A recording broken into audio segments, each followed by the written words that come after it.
Be sure to share your Netflix password before heading to Mars. I'm Bridget Carey, and this is your CNET Update.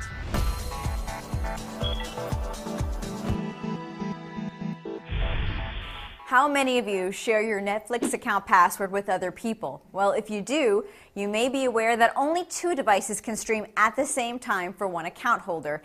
If that's a problem because you've shared your password out to distant relatives and old friends, then the family streaming plan might be something you want. If you upgrade and pay $12 a month instead of $8 a month, the family plan lets you stream on 4 devices at once. But the Netflix CEO said he only expects fewer than 1% of subscribers to actually go through with the upgrade.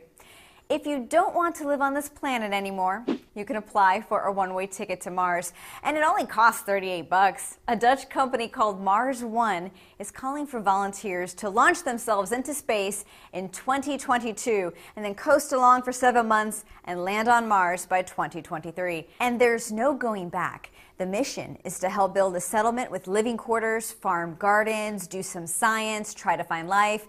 Maybe drink your recycled urine, take turns messing with NASA's rover. You know, typical Mars life things. And more people will be sent as the years go by, so maybe you can have Martian babies.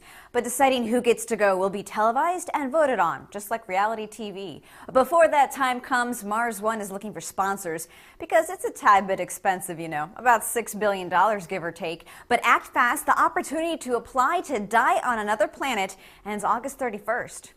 Buying a movie or TV season on iTunes can be a long download, not as long as traveling to Mars though. Now Apple is letting iTunes users pay now and download later for big file items such as movie bundles and music box sets, but it requires iTunes 11 on the computer or iOS 6 on a mobile device. The next time you visit a business page on Facebook from your phone, you'll notice a new design that highlights the location of the place, a button to call, as well as info if you've checked in before and the number of likes and shares for the establishment. So by focusing on check-ins and ratings, Facebook tries to be more like Foursquare and Yelp. And Foursquare also refreshed its desktop website to keep up with competitors like Yelp. It's now easier to search for info about a place and read Foursquare tips from your desktop computer. That's your Tech News Update, and I'm proud to report it's been 1 year since this show debuted. Happy birthday, Update. Many thanks to our viewers, and be sure to follow along every day on the blog, cnet.com/update, where you can find links to subscribe to the podcast, and you can always follow along on Twitter. From our studios in New York, I'm Bridget Carey.